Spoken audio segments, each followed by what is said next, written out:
салом бинандагони гиромӣ, барномаи иттилооти таҳлили Тоҷикистон аст бо муҳимтарин хабару гузоришҳои ҳафтаи сипарӣ гардида манзури шумо.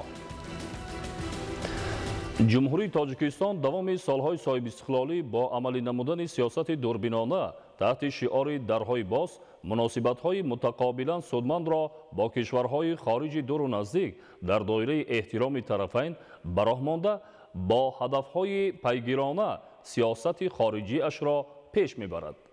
дар ин замина бароҳ мондани ҳамкориҳо бо кишварҳои минтақа дар авлавият қарор дошта, ин ҳамкориҳо сол то сол бо қабули созишнома ва барномаву стратегияҳо таҳким бахшида мешавад. 4 ва 5 апрел пешвои миллии халқи туркман, раиси халқ маслиҳати Туркманистон муҳтарам Гурбонгулӣ Бердимуҳаммедов бо сафари расмӣ дар ҷумҳурии Тоҷикистон қарор доштанд.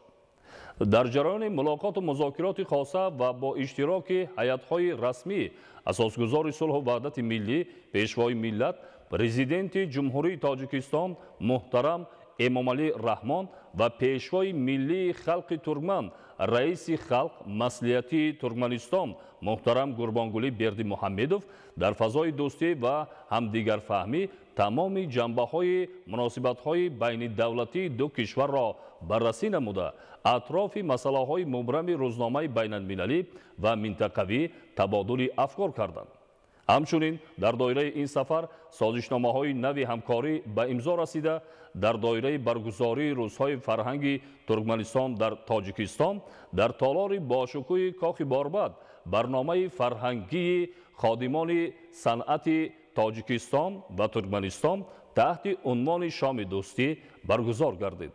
муфассал дар гузориши ҳамкорони мо.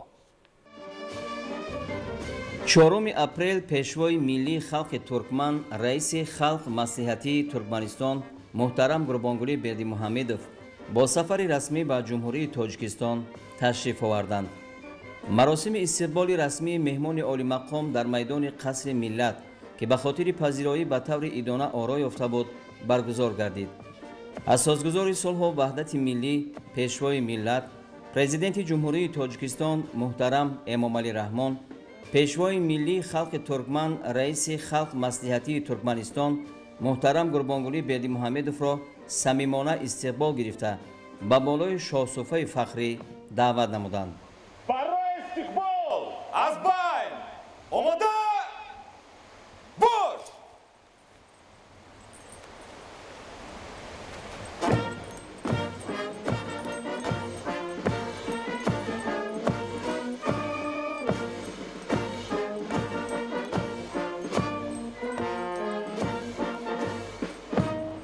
محترم پیشوای ملی خلق ترکمن، رئیس خلق مصلحتی ترکمنستان، باتالون قراول فخری با مناسبت تشریف رسمی شما به سرزمین جمهوری تاجیکستان صف آراسته شد. کماندیر باتالون قراول فخری پدپالکونیک حافظ‌زاده.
Председатель Маджлиса Милли, Маджлиса Али.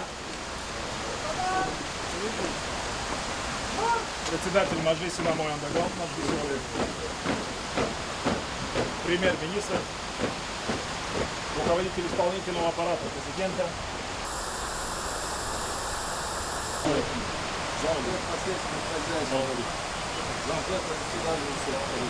Генеральный директор агентства.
چهارم اپریل در قصر ملت پس از انجام مراسم استقبال رسمی مذاکرات سطح عالی تاجیکستان و ترکمنستان در دایره سفر رسمی پیشوای ملی خلق ترکمن رئیس خلق مصلحتی ترکمنستان و جمهوری تاجیکستان برگزار گردید.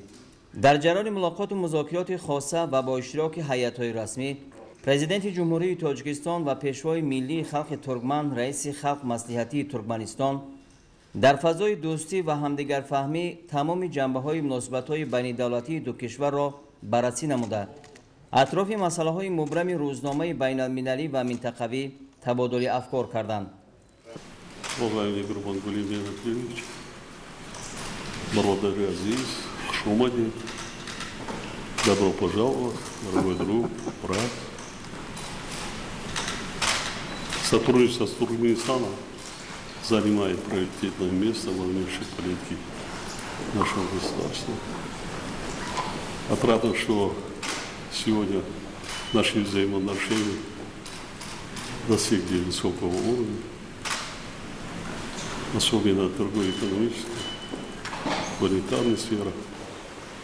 А сегодня готов обсудить с вами состояние перспективы наших взаимоотношений, а также международные и региональные вопросы. Еще раз, Шомадет, Барвадари Азиз, дорогой брат, друг, так, еще раз и желаю вам приятного пребывания в нашей стране. Уважаемый Муша Айбович, прежде всего, позвольте выразить вам искреннюю благодарность за ваше приглашение посетить братский, дружественный и гостеприимный Таджикистан. Я также хотел бы передать вам самые мои наилучшие приветствия и успехов от его представительства, президента Туркменистана, вашего младшего брата Сердара Муллахмалевича. Поэтому еще раз я хотел бы выразить вам признательность за тот визит, который был в том году. Мы очень много обсудили на перспективу между братскими странами. И большой пакет документов подписали. Может быть, даже наш сегодняшний визит будет в свете продолжения наших обоюдных идейных перспектив.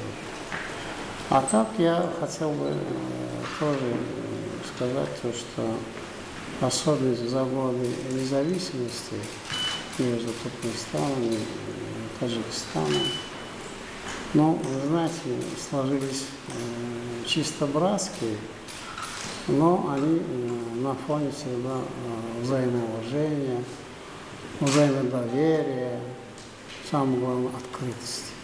Да, и как сказали, и мы за эти годы наработали солидный опыт и в политике, и в наших торгово-экономических, и культурно-гуманитарных вопросах. И говоря о политических вопросах, я должен вас поблагодарить, мы признательны. На последней резолюции Генеральной Ассамблеи Организации Объединенных Наций наш уважаемый президент выдвинул, чтобы 2025 год наименовать международным годом мира и доверия. Вы не только нас, как братья, поддержали, но и являетесь соавтором, в чем мы вам глубоко признательны и благодарны. Это большое дело не только для братских стран или регионов, но и на международной арене. Если говорить о торгово-экономических вопросах, мы рады то, что между нами функционирует межправительственная комиссия по экономическому и научно-техническому сотрудничеству. И как раз-таки в период визита уважаемого президента наша межправительственная комиссия создала дорожную карту. Она сегодня осуществляется по плану. Если надо вот какие-то доработки, уважаемый президент передал через меня, мы могли бы и посмотреть ее в свете нашего визита. А так карта идет по пути осуществления в сфере повышения оборота между нашими странами в товарообороте. Культурно-гуманитарная сфера, мы все-таки братья и много в этом свете делаем. Позапрошлом году очень на высоком уровне прошли дни культуры Таджикистана в Туркменистане. Но для нас, я откровенно скажу, они были поучительны, сближение деятелей искусства, целого литератора.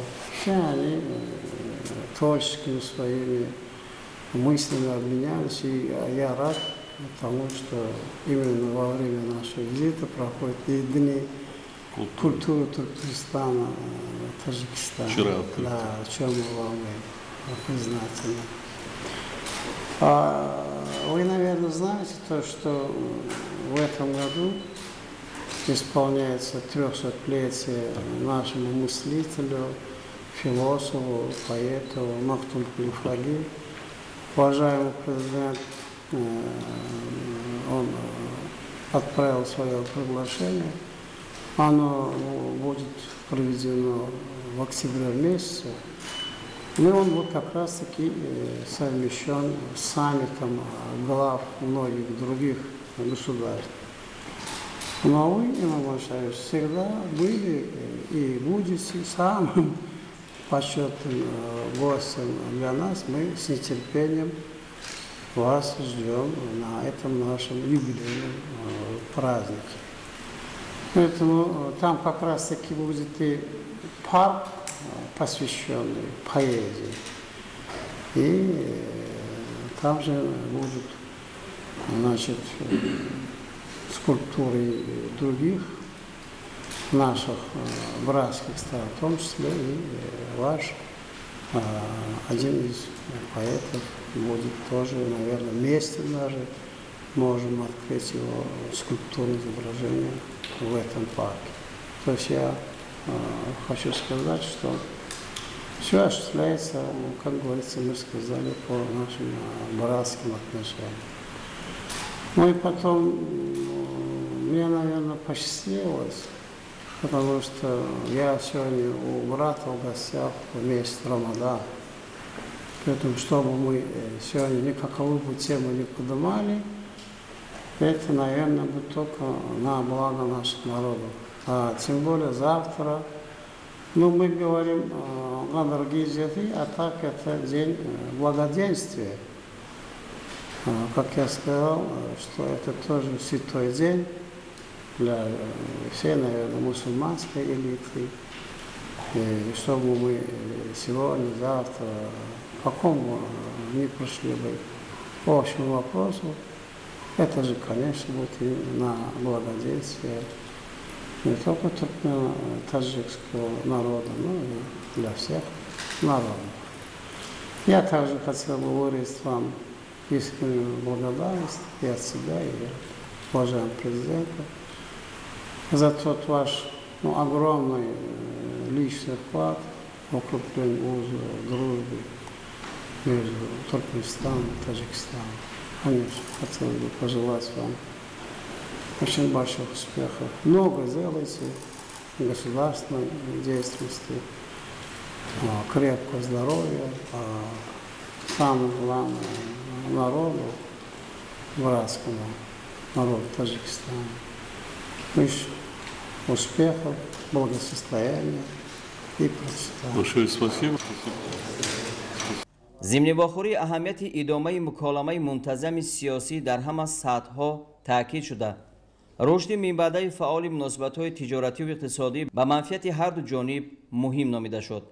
ҷонибҳо зимни суҳбати самимӣ масъалаҳои рушду густариши робитаҳо дар соҳаҳои ояндадори нафту газ, химия ва металлургия, кооператсияи саноат, кишоварзӣ ва нақлиёту боркашониро муҳокима намуданд.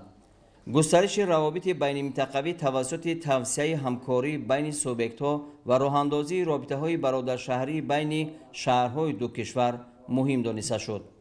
дар мулоқот ҳамчунин масоили таҳкими ҳамкории фарҳангию гуманитарӣ баррасӣ гардид. доир ба ҳамкорӣ дар доираи созмонҳои минтақавию байналмилалӣ ва дастгирии минбаъдаи ташаббусҳои глобалии якдигар мубодилаи афкор сурат гирифт. ба масъалаҳои таъмини амнияти минтақа ва таҳкими ҳамкории сохторҳои дахлдори ду кишвар аз ҷумла дар мубориза бо терроризм ва ифротгароӣ таваҷҷӯҳ зоҳир гардид. ҳамчунин оид ба дигар масоили мавриди таваҷҷӯҳ гуфтугӯи судманд сурат гирифт. баъд аз анҷоми мулоқоту музокироти сатҳи олии тоҷикистону туркманистон дар ҳузури президенти ҷумҳурии тоҷикистон муҳтарам эмомалӣ раҳмон ва пешвои миллии халқи туркман раиси халқ маслиҳатии туркманистон муҳтарам гурбонгулӣ бердимуҳаммедов маросими имзои санадҳои нави ҳамкорӣ баргузор шуд. зимнан санадҳои зерин ба имзо расид. барномаи ҳамкорӣ байни вазорати корҳои хориҷии ҷумҳурии тоҷикистон ва вазорати корҳои хориҷии туркманистон барои солҳои 2024-2025. созишнома дар бораи ҳамкорӣ байни маркази такмили ихтисос ва бозомӯзии кормандони хизмати дипломатии вазорати корҳои хориҷии ҷумҳурии тоҷикистон ва донишкадаи муносибатҳои байналмилалии вазорати корҳои хориҷии туркманистон. созишнома байни мақомоти иҷроияи ҳокимияти давлатии шаҳри хуҷанди вилояти суғди ҷумҳурии тоҷикистон ва ҳокимлики шаҳри аркадаки туркманистон дар бораи бароҳ мондани муносибатҳои бародаршаҳрӣ. созишнома дар бораи ҳамкорӣ байни кумитаи меъморӣ ва сохтмонӣ назди ҳукумати ҷумҳурии тоҷикистон ва вазорати сохтмон ва меъмории туркманистон. ёддошти тафоҳум байни институти геология, сохтмонӣ ба заминларза тобовар ва сейсмологияи академияи миллии илмҳои тоҷикистон ва институти сейсмология ва физикаи атмосфераи академияи илмҳои туркманистон. 4 апрел дар доираи сафари расмии пешвои миллии халқи туркман раиси халқ маслиҳатии туркманистон ба ҷумҳурии тоҷикистон дар толори бошукӯҳи кохи борбад барномаи фарҳангии ходимони санъати тоҷикистон ва туркманистон таҳти унвони шоми дӯстӣ баргузор гардид. дар чорабинии фарҳангӣ сарвари давлат муҳтарам эмомалӣ раҳмон ва меҳмони олимақом муҳтарам гурбонгулӣ бердимуҳаммедов иштирок карданд. бояд гуфт ки баргузории консерти устодони санъати тоҷикистон ва туркманистон бо номи шоми дӯстӣ намунаи беҳтарини ҳамкории фарҳангӣ, идомаи анъанаи неки муносибатҳои дӯстӣ, бародарӣ ва омили муҳими рушду густариши робитаҳои гуногунҷанба ва манфиати мардумони ҳарду кишвар мебошад. консерти ҷаззоби шоми дӯстӣ бо барномаи рангину пурмуҳтавои аҳли фарҳангу санъати ду кишвар ки тараннумгари дӯстии мардумони тоҷикистону туркманистон мебошад, хушу хотирмон ҷараён гирифт.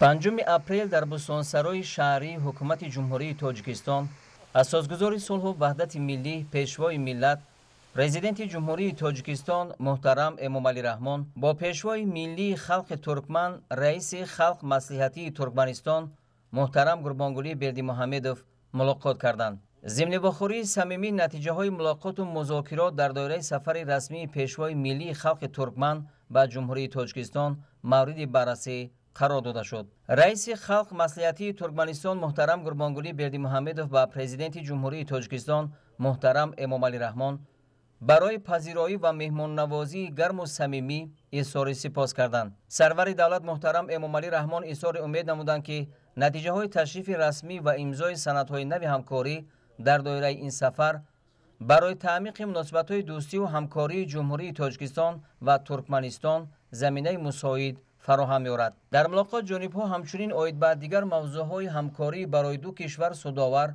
تبادل اندیشه کردند.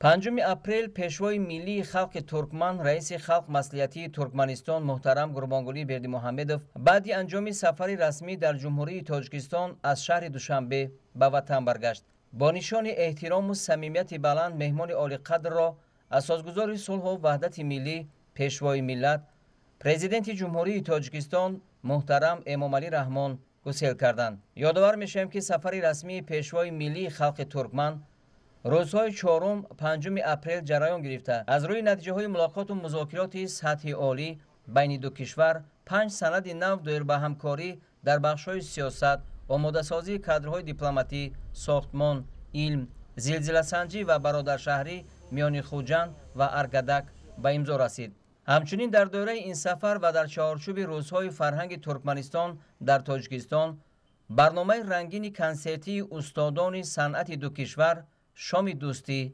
برگزار گردید.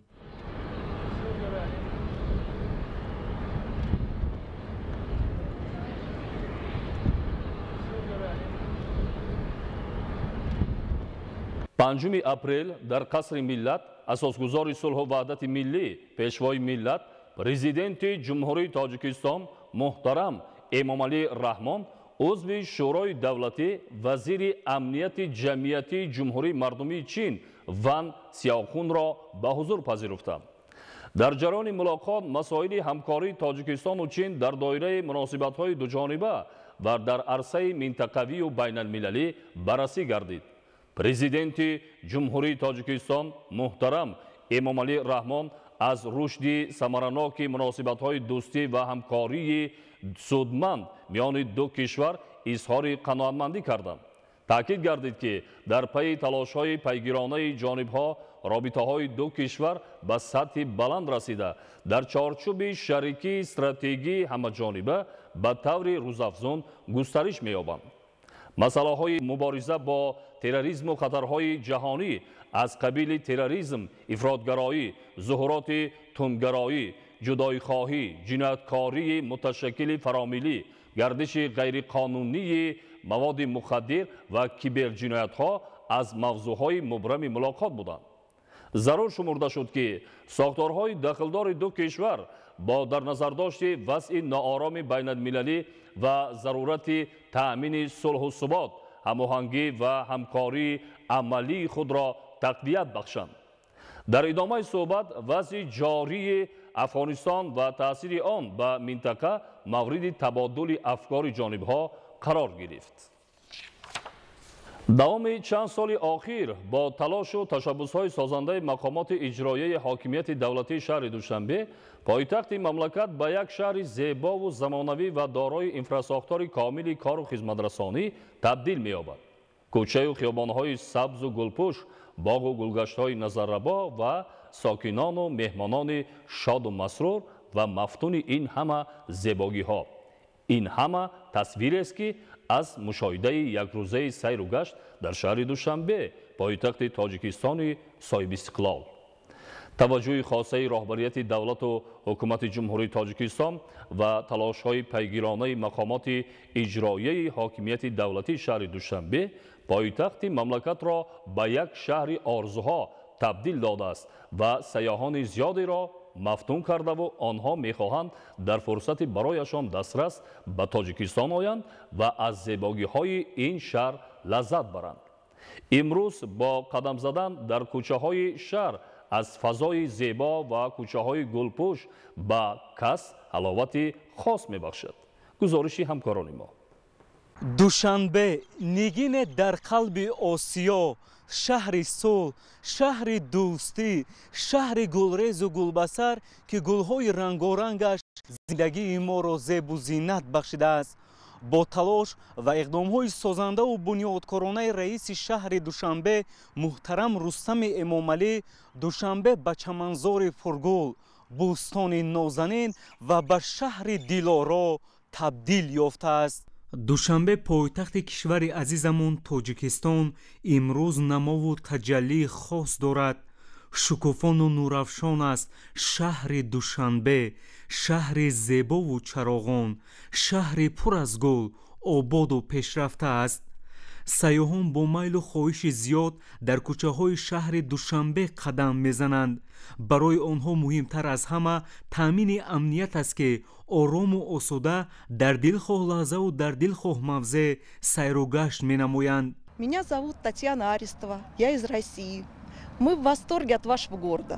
Очень красивый, доброжелательный город. Необыкновенные фонтаны, необыкновенные цветы, необыкновенный народ. Очень вкусная кухня, необыкновенные горы. Вот все только в превосходной степени. Спасибо за гостеприимство. Очень красивый город. Нам нравится. шаҳри Душанбе ки имрӯз яке аз шаҳрҳои писандида ва макони асосии омаду рафти меҳмонону сайёҳони дохилию хориҷӣ мебошад, дар ин самт низ тамоми имкониятҳои мусоид дар сатҳи зарурӣ фароҳам оварда шудааст. ассалому алайкум халқи Тоҷикистон, ман Гулмира Таниқова аз ҷумҳурияти Ӯзбекистон, аз шаҳри Самарқандман. ман дар шаҳри Хуҷанд донишҷӯ ҳастам, мехонам. ҷумҳурияти Тоҷикистон президенташон ба ташаккур мегӯм ки моим ба ҳамин хел шарт шароито карда додан. раҳмат мегӯм ба халқи Тоҷикистон. шаҳри Душанбе чӣ гуна аст? шаҳри Душанбе ба мо имрӯз якшанбе ҳаст, тамошо бомдим, бисёр хушрӯй аст. зур мақул мо ба гулҳо бисёр зебо ҳастанд. бовар кунед ҳама ҷош хушрӯй аст. бовар кунед ҳама ҷош хушрӯй аст. ман якум бор аст наомадогам шаҳри Душанбе, бисёр омада меистам. ман ба мақул аст. На фақат ман, балки ҳамкурсон ба мои Ӯзбекистон гурӯҳаш ҳама алоҳида мехонем. ӯзбекистониҳо ба ҳама ба писанд омадаги шаҳри Душанбе. боғҳои фарҳанги фароғатии пойтахт ки ҳамеша гулпӯш ҳастанд, дорои шароити хуби истироҳат дар ҳама фасли сол мебошанд. сайёҳон дар замони соҳиби истиқлолӣ Душанберо аз нигоҳи дигар шинохтанд. барои онҳо Душанбе шаҳрест ки дар ҳар омаданашон барояшон як қисмати тозае кашф мешавад. Здравствуйте, меня зовут Алексей Кузнецов, я из России. И вот сейчас мы с моей подругой приехали в Душанбе. Мы приехали по обмену, как студенты. И у нас было пара дней, чтобы немножечко погулять по городу. Мы в восхищении. Город очень красивый, кругом очень много цветов. Воздух очень свежий, чистый, пахнет весной и летом. Но самое главное сокровище Душанбе – это, конечно, его люди. Улыбчивые, отзывчивые и приветливые местные жители. Здравствуйте, меня зовут Юлия. Хорошо. Мы приехали из Москвы, из Института русского языка имени Пушкина, чтобы преподавать здесь. Я буду преподавать литературу, Алексей будет преподавать русский язык. Да, за эти пару дней, можно сказать, даже 1,5 дня мы погуляли по городу. Нас очень радует погода, потому что мы уехали из 0 градусов практически сразу в 20 плюс градусов. И нам очень здесь нравится. Здесь очень тепло, очень радушные люди. Все очень открыты и расположены к нам, и это безумно радует. Вот, мы также очень ждем, возможно, начала нашего занятия уже с понедельника, чтобы познакомиться с ребятами. Вот, город создает невероятно хорошее впечатление, очень много цветов, чистый воздух, и здесь приятно находиться, приятно гулять здесь. Душанбе – город цветов. Добро пожаловать в Душанбе! ба пешрафти босуръати шаҳри Душанбе назар намуда шукргузор аз он мешавем ки миллати соҳибтамаддуни тоҷик дар ин замон ҳамон рисолати шаҳрсозии худро сарбаландона идома дода истоданд. бо талош ва ғамхории пайвастаи асосгузори сулҳу ваҳдати миллӣ пешвои миллат президенти ҷумҳурии тоҷикистон муҳтарам эмомалӣ раҳмон ҳамзамонкорҳои наҷибу шоистаи раиси шаҳри душанбе муҳтарам рустами эмомалӣ имрӯз душанбе ба шаҳри сабзу хуррам ва ободу пешрафта табдил ёфтааст. дар тамоми фасл шаҳри душанбе сарсабзу гулпӯш аст. аз сарсабзии шаҳри душанбе сомонаҳои иҷтимоӣ ҳамеша назари худро баён менамоянд. салом, ман бори аввал аст ки ба тоҷикистон меоям. ин табиате ки шумо доред воқеан ҳам бебаҳост. мо ҳамагӣ мафтуни он шудем. гулҳои зебову назаррабои кишвари шумо касро ошиқи худ месозад. меҳрубонию меҳмоннавозии мардумаш воқеан дилро тасхир мекунад. ба ман بیشتر چهره کشاد و صحبت صمیمانه مردم تاجیک پسند آمد. شما واقعا هم مهمان دوست هستید. سفر در باغ گلگشت‌های شهر دوشنبه برایم خاطرماندترین لحظه خواهند بود، چون که من تا حال این گونه گل‌های زیبا و طبیعت دلپذیر و نوتکرار را ندیده بودم. من مفتون دوشنبه شدم. шаҳри душанбе симои ҷумҳурии тоҷикистон ба шумор меравад ва ободию зебогии он инъикосгари соҳибмаърифатии мардуми тоҷик аст. самараи ҳамин заҳматҳои шабонарӯзии пешвои муаззами миллат муҳтарам эмомалӣ раҳмон ва раиси шаҳри душанбе муҳтарам рустами эмомалӣ буд ки дар солҳои охир пойтахти тоҷикистони азиз шаҳри душанбе аз ҷониби ташкилоти ҳамкориҳои иқтисодии эко шаҳри сайёҳӣ эътироф гардидаву аз ҷониби ширкати турстати русия ба даҳгонаи шаҳрҳои бехатарии иттиҳоди давлатҳои мустақил ворид гардид. бори аввал дар тоҷикистон ҳастам. душанбе бисёр шаҳри зебо мебошад. бештар ба ман боғҳои дилрабои шаҳр писанд аст, зеро дарахтони ҳамешасабз ва гулҳои рангорангаш воқеан ҳам мафтункунанда аст. мо бештари рӯзҳои худро дар ин маконҳои зебо сипарӣ мекунем, чун рӯҳу равони инсонро ин гуна маконҳои зебо ва ҳавои тозаи боғҳои шаҳр дармон мебахшанд. шумо воқеан хушбахттарин мардум ҳастед ки чунин ватани орому осуда доред, зеро мо худро дар ин ҷо бениҳоят озоду ором ҳис мекунем. имрӯз душанбе ба макони дӯстдоштании хурду бузурги меҳан мубаддал гардида, дидори он орзуи ҳар сокини кишвар ва хориҷиён мебошад ва ҳамин аст ки имрӯз исми пойтахтамон вирди забонҳосту азизи дили ҳар бинандааш.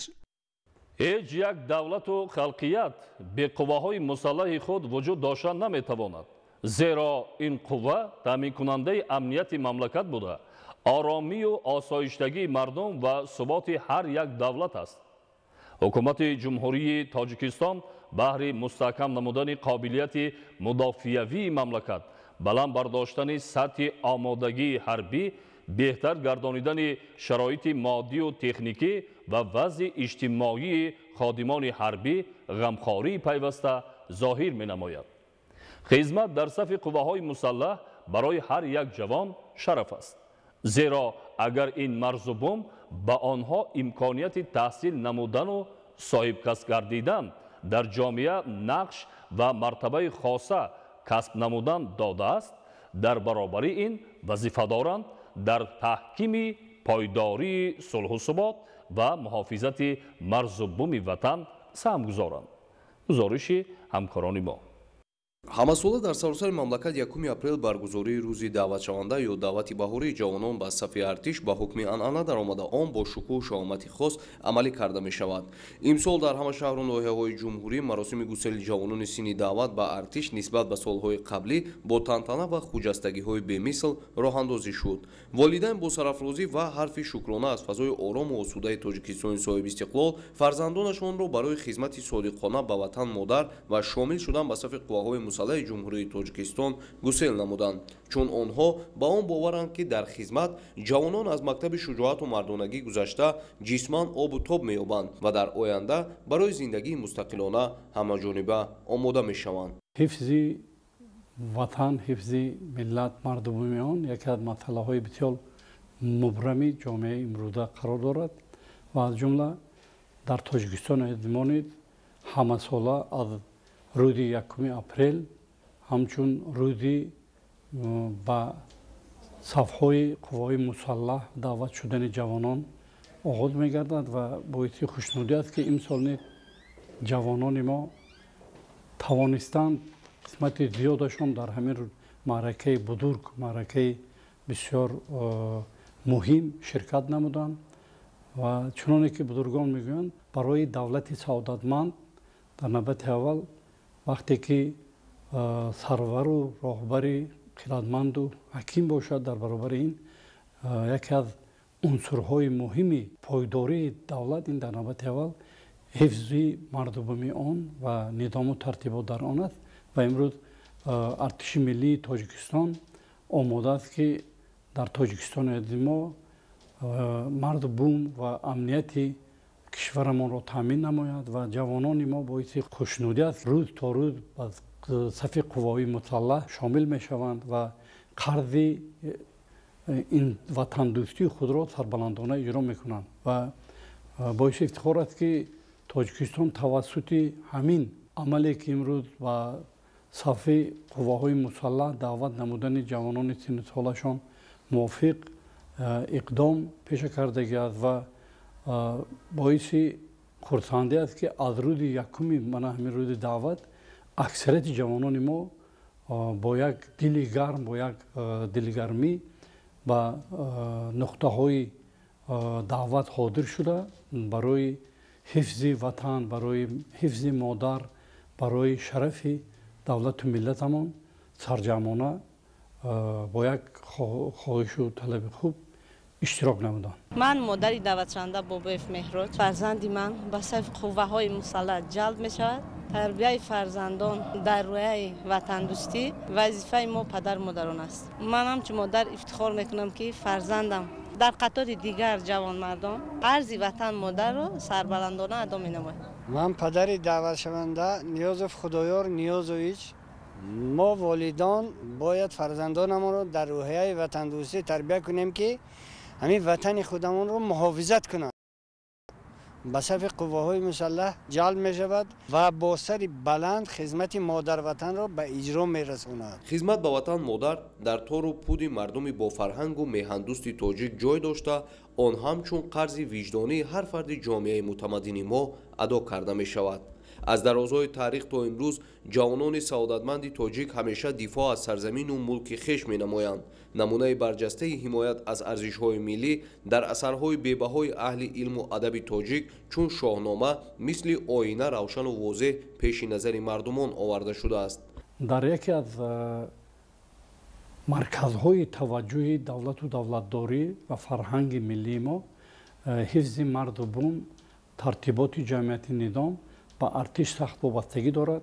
چنانه که ما شاهنامه را میخوانیم، فارابی و سینایی و دیگر متفکران را میخوانیم، در مرکز توجه جامعه در همه دور و زمان این وطن دوستی، حفظ مرد و بوم وطن، نظام و ترتیبات وطن اصلا به ارتش و به قوای مسلح سخت رابطه داشت و امروز در تاجیکستان صاحب استقلال ما از جانب تمام اداره و وزارت ها اصلا برای در سطح بلند تربیت نمودن جوانان برای حفظ مرد و بوم و امنیت و ترتیبات جمهوری جوانان دعوت کرده میشن و جوانان ما سربلندانه امروز در این اقدام نیک سهم ارزنده خود را میگذارند. دوامی سالهای صاحب استقلالین با مقصد وسعت بخشیدن اینفراستراکچور نظامی مملکت و به یک نیروی پرتوان تبدیل دادن آن از جانب سرفرمانده عالی قواهای مسلح جمهوری تاجیکستان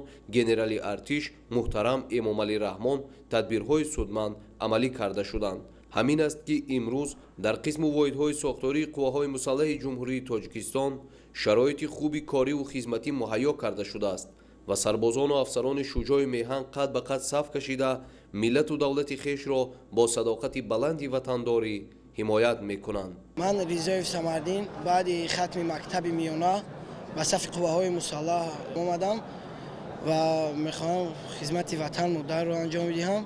در خدمت حربی ما صاحب حجت‌های رانندگی هم میشویم و ما امروز افتخار میکنیم که با سر بلند خدمت وطن مادر میکنیم. اگر ما وطن رو حمایت نکنیم کسی دیگر به جای ما اومده وطن رو حمایت نمیکنه. من میرزامدینوف نوریدین بعد ختم مکتب میانه با قواهای مسلح جمهوری تاجیکستان شامل شدم. بعد ادای خدمت وطن مادر من به دانشگاه داخل میشوم. ما امروز افتخار میکنیم که با صف قواهای مسلح جمهوری تاجیکستان داخل شده خدمت را با سر بلند ادا میکنیم، زیرا این قرض ما جوانمردان است.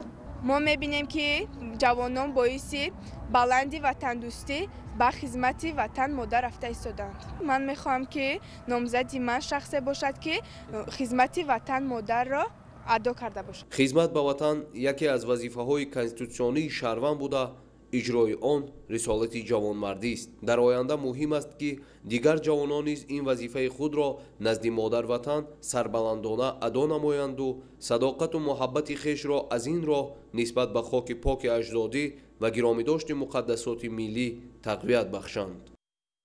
عصر 21 عصر علم و تکنولوژیا دانسته شده در زمان جهانی‌شوی و انکشاف با سرعت مناسبت‌های اجتماعی و اقتصادی تنها متخصصان جوابگوی بازار مهنت و صاحب کسب میتوانند در پیشرفت و حفظ ارزش‌های ملی هر یک دولت سهمی بارز داشته باشند. با مقصد مهمیت این مسئله در قانون جمهوری تاجیکستان درباره معارف تغییرات وارد گردید که طبق آن تحصیلات در مؤسسه‌های تعلیمی تحصیلات میانه حتمی گردانیده شد. با نظرداشت آن که تعلیم و تربیه نسل نورس در آینده درخشان نسل دوران استقلال مهم می باشد، حکومت مملکت این تصمیم را گرفته است. تشکیل و گذراندن آزمون‌های جمهوریوی فروغ صبح دانایی کتاب است و علم فروغ معرفت در تقویت دانش خوانندگان مؤسسه‌های تعلیمی مساعدت فعال نمود. آموزش علم‌های طبیعت شناسی، دقیق و ریاضی قدم استوار است برای رشد استوار اقتصادیات و اجتماعیات و تأمین رقابت‌پذیری کشور در عرصه جهان. گزارش همکاران ما در این خصوص تهیه شده است. معارف در همه دور و زمان در سرخط سیاست معارف پرورانه اساسگذار صلح و وحدت ملی پیشوای ملت پرزیدنت جمهوری تاجیکستان محترم امامعلی رحمان قرار داشته سال به سال رشد ساحه زینه‌های بلند و نتیجه‌های فرق کننده را صاحب گردیده است. در حاشیه ترغیب دستاوردهای ساحه معارف و رسیدن به نتیجه‌های باز هم بلند، جلب پرای خوانندگان به تحصیل و انتخاب کسب و هنر با تشبث حکومت جمهوری تاجیکستان به ماده‌های قانون جمهوری تاجیکستان در باره معارف بعد نظرسنجی‌های کارشناسان و آموزش و تحقیر پورای ساحه تغییر و الوه ها وارد گردیدند. از جمله به ماده های 6، 16، 17، 18، 36 و 44 قانون جمهوری تاجیکستان در باره معارف با مقصد رشد آینده ساحه معارف مملکت تغییرات ها وارد شدند. همه این به واسطه به رشد ساحه، بلند برداشتن دانش و کسبیت جوانان روانه گردیده، جاری نمودن تعلیم عمومی به طور حتمی وسیله مهم آموزش پورای علمی زمان به خوانندگان تا صنف 11 عنوان کرده می شود. زیرا تحلیل ها نشان میدهند که امروز جهان با صورت کیهانی رشد نموده ایستاده است و جوانان و نورسان را لازم است که هم قدم زمان باشند و دانش خود را کاملا پوره نمایند.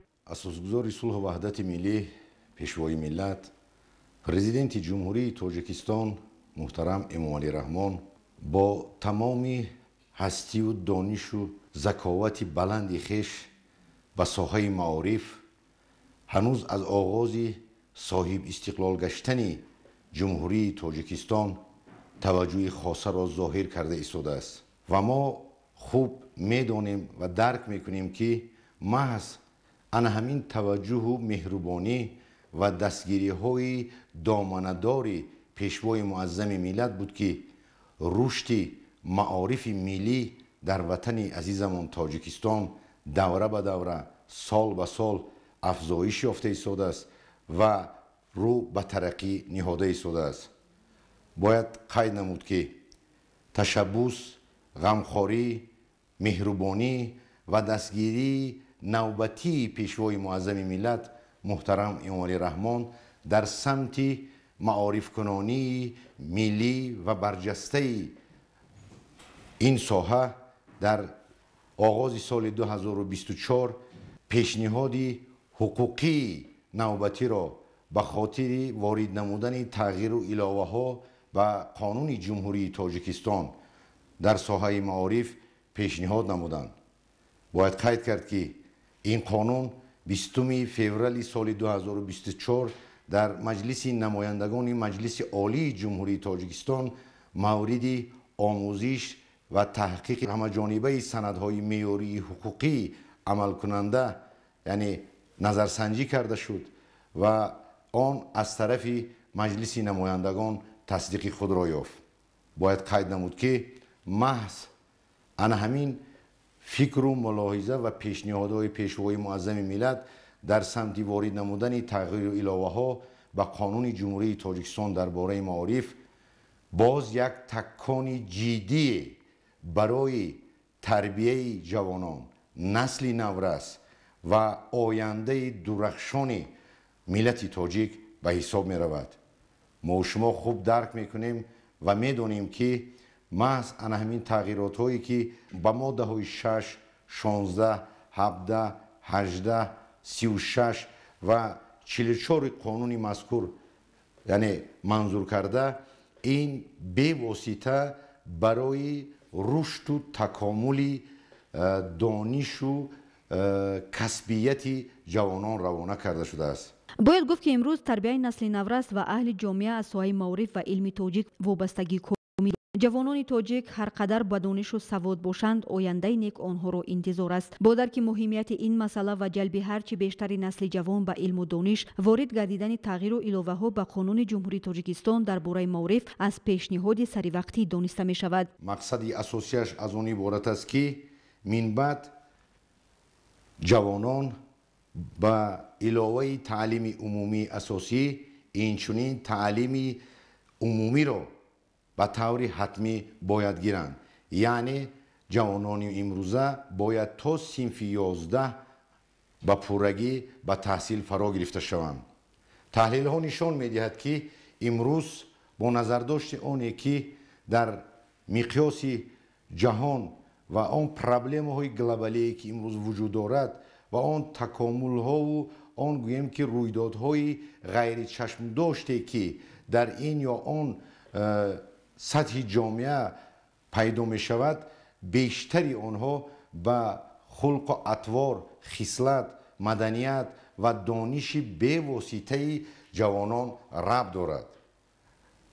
با نظر داشته وارد نمودن این تغییر و الهه ها من بعد ساحه معارف باز هم مکملتر می شود، چون که در نوبت خود پیش از همه زیاده از 34,000 نورسان طلبگانی که بعد صنف 9 هستند با تعلیم میانه عمومی فرا گرفته می شود. در برابر این قانون اجازت می دهد که آنها می توانند موافق خواهش و قابلیتشان به مؤسسه های تعلیمی تحصیلات ابتدایی کسبی و میانه کسبی چنین تعلیم را گیرند. توجه پیشوای معظم ملت محض منطقی اساسی آن را دارد که امروز باید تمام نورسان و جوانان به تعلیم اساسی پوره فراگیر باشند. مسئولین سوی معارف ولایت از وارد گردیدن تغییر و الهه ها به قانون مذکور پیشنهاد نوبتی سرور دولت در سمت آموزش حتمی و گرفتن تعلیم عمومی به خاطر تربیت باز هم درست جوانان در مؤسسه های تعلیمی پشتیبانی نموده اقدام نوبتی را وسیله بلند رشد ساحه و تربیت درست متخصصان از حساب جوانان عنوان می نمایند، زیرا سالهای اخیر به وسیله گرفتن تعلیم عمومی اساسی بیش از 300 نفر خوانندگان در حدود ولایت از تحصیل در کنار ماندند. خوشبختانه به وسیله وارد گردیدن علاوه به قانون مشکلات موجوده به پورگی حل و فصل خود را پیدا خواهد نمود، زیرا در بعضی ناحیه‌های دوردست ولایت در بسیار موردها تعداد معین نسل جوان خصوصا جوان دختران بعد ختم تعلیم عمومی اساسی به کالج و دانشگاه‌ها جلب نگردیده از تحصیل در کنار میمانند. ما خیلی خوشبخت هستیم که به قانون جمهوری تاجیکستان درباره معارف تغییرات علاوه می شود. آن خوانندگانی که در سال تحصیل 2022-23 از تعلیم دور ماندند این سال باشد ما با چنین دشواری روبرو نمی شویم. ما باوری کامل داریم که من بعد یعنی در سال تحصیل 2023-24 خوانندگان صنف 9 تحصیل را در صنف 10 ادامه می دهند و با چنین دشواری رهبری نمی شویم. бояд гуфт ки барои татбиқу амалӣ намудани қонуни ҷумҳурии тоҷикистон дар бораи мавриф бо дар назардошти тағйиру иловаҳо вазифаи ҳар як шаҳрванд аҳли зиё бояд ба кулли дигар карда шавад ва волидайн вазифа доранд бо назардошти дарки муҳтаво ва мазмуну мундариҷа мақсад ва ояндабинии ин қонун фарзандонро дар рӯҳияи ватандӯстиву ватанпарастӣ тарбия намоянд ва мутобиқ ба ин қонун амал намоянд. тоҷинисои файзуллобек, муборакшои рустам, барномаи иттилоотии таҳлилии ҷанбасти тоҷикистон аз вилояти мухтори кӯҳистони Бадахшон.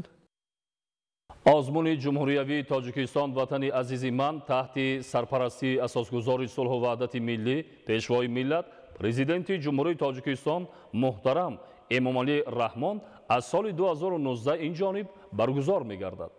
мақсад аз баргузории озмун муаррифии фарҳанги волои миллати тоҷик, таблиғ ва эҳёи санъати миллӣ, эҳтиром ва арҷгузорӣ ба суннатҳои неки аҷдодӣ, баланд бардоштани сатҳи касбии асарҳои нави мусиқӣ, навозандагӣ, сарояндагӣ, маҳорати касбии ҳунари мусаввирӣ, ҳайкалтарошӣ, ороишгарӣ ва либосдӯзӣ, интихоби намунаҳои беҳтарини оҳангу суруд, коллексияҳо ва асарҳои рассомӣ мебошад.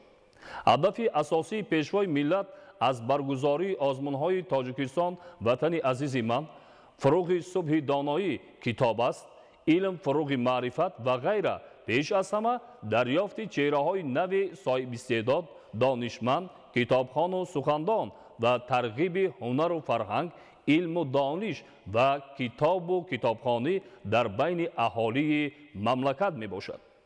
барои ғолибони ин озмунҳо дар баробари мукофоти пулӣ якчанд имтиёз низ муқаррар гардидааст. гузориши ҳамкорони мо. озмуни ҷумҳуриявии тоҷикистон ватани азизманд ки таҳти сарпарастии пешвои миллат президенти ҷумҳурии тоҷикистон муҳтарам эмомалӣ раҳмон роҳандозӣ мегардад, намунаҳои беҳтарини ҳунари аслиро аз тамоми манотиқи тоҷикистони азиз ба ҳам оварда истеъдодҳои зиёдеро дар васти фарҳанги мамлакат кашф намуда истодааст ва ба ин васила ба густариши санъати воло, баланд гардидани сатҳи касбии иштирокчиёни озмун, такомули нерӯи эҷодӣ, оммавигардонии равияҳои гуногуну тарғиби шаклҳои нави мусиқии миллати тоҷик ва ташаккули завқи зебоипарастии ҷомеа мусоидат намуда истодааст. дар тоҷикистони мо бо ташаббуси асосгузори сулҳу ваҳдати миллӣ пешвои миллат президенти ҷумҳурии тоҷикистон муҳтарам эмомалӣ раҳмон озмуни ҷумҳуриявии тоҷикистон ватани азизи ман мегузарад ва мақсад ҳадаф аз он иборат аст ки аз ин озмун шукуфаҳои нави санъат, истеъдодҳои ҷавонон пайдо гардад ва хушбахтона бисёр истеъдодҳои хубро яъне ки пайдо карданд. бешак озмуни ҷумҳуриявии тоҷикистон ватани азизи ман мақоми фарҳангу санъатро дар ташаккули ҷаҳонбинӣ нав боло бурда, нақши тарбиявию маърифатӣ ва иттилоотии онро боз ҳам афзун гардонда истодааст. бояд тазаккур дод ки ҳукумати ҷумҳурии тоҷикистон озмуни солҳои қаблиро натиҷагирӣ намуда ҷиҳати боз ҳам ба сатҳи касбӣ расонидани озмуни мазкур дар соли 2024 тадбирҳои амалиро андешида истодааст. дар ин зимн тибқи қарори комиссияи ҷумҳуриявии озмун айни замон аз ҷониби гурӯҳҳои корӣ ки аз ҳисоби коршиносон ва мутахассисони соҳа таъсис дода шудааст, дар маркази вилоятҳо ва шаҳру ноҳияҳо семинари озмоишӣ дар доираи баргузории озмуни ҷумҳуриявии тоҷикистон ватани азизи ман баргузор гардида истодааст. дар рафти семинар иштирокчиён оид ба тағйиротҳои даровардашуда дар низомномаи озмун бо талабот ва тартиби иштирок дар номинатсияҳо, тарзи интихоби довталабон ва омоданамудаи ҳуҷҷатҳои мавсуф, намунаи протоколҳо, ҷадвали баргузории даври якуми озмун ва дигар масъалаҳои мубрами ба озмуни мазкур тааллуқ доштаро шинос гардиданд. аввалин асбоби мусиқие ки ман навохтанашро ёд гирифтам, ин асбоби дутори парда буд ва аз ҷониби устоди ман исмоил назриев маро ёд додан навохтанашро ман омӯхтам. онҷо дар бобати овозхонӣ, дар бобати омӯхтани сарояндагӣ ва навозишро низ дуторро аз худ кардам. айни ҳол қариб ки ҳамаи асбобҳоро навохта метавонам. аз сидқи дил кӯшиш менамоем ки нисбати санъати мусиқии касбии тоҷик тамоми ғайрату кӯшишҳои худро истифода барем ки оҳангҳоро пешниҳод намоем дар тоҷикистон ва берун аз тоҷикистон ин оҳангҳои яъне ки мардуми тоҷикро низ дар дигар давлатҳо низ иҷро намоянд ва қадри манзилати тоҷикистонро дар байни ҷаҳон то ҷое тавонем машҳур гардонем. вобаста ба ислоҳи проблемаҳои ҷойдошта дар озмунҳои қаблӣ низ қайд гардида дар ин зимн ба иштирокчиёни семинар дастурамалҳои тавсиявӣ ки аз ҳисоби коршиносон ва мутахассисони соҳа таҳия гардидааст пешниҳод гардид.